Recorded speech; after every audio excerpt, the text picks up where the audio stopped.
আসমা, হুম আমি গেলাম। তুমি প্যান করে কি কোনে যেতেছো, দোকানে যেতেছো? না, এখন আমি আরিসে যাবো। আরিসে ঘাটে দরকার আছে। ও, তুমি আড়িতে যাইবা? হ্যাঁ তাহলে আমার লেগে না, ওই যে মিষ্টির মতন খিলি আছে না, হ্যাঁ, ওটা আমার লেগে দুইটা নিয়ে এসে। আমার কাছে যত টাকা নাই, আমি খালি গাড়ি ভাড়া নিয়ে যেতেছি।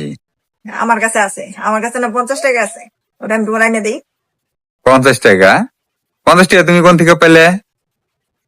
আমি ওই যে হাঁসের ডিম বেচছিলাম না, হ্যাঁ, ডিম বেচার টাকা আছে আমার কাছে, খালো হা- তোমার এনে দিই। হাঁসের ডিম বেচছো 50 টাকা? সেটা এনে দিবে? আচ্ছা দাও।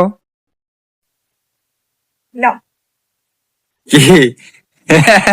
50 টাকা? লাগবো না লাগবো না, আছে আমার কাছে। কে লাগবো না, তুমি করলে তোমার কাছে নাই। আহ, আচ্ছা যদি তোমার কাছে 50 টাকা না থাকতো তাহলে? খেতাম, পরে খেতাম। আরে আমার শুনবে, তোমার খিলি খাওয়ানোর মতো টাকা আমার কাছে আছে। ঠিক আছে, নিয়ে তো না না রাখতে না পারে। না, লাগবো না। থাকো শোনা, হ্যাঁ? ভালো মতো থাকো, হ্যাঁ? তুই যদি হইতে গলা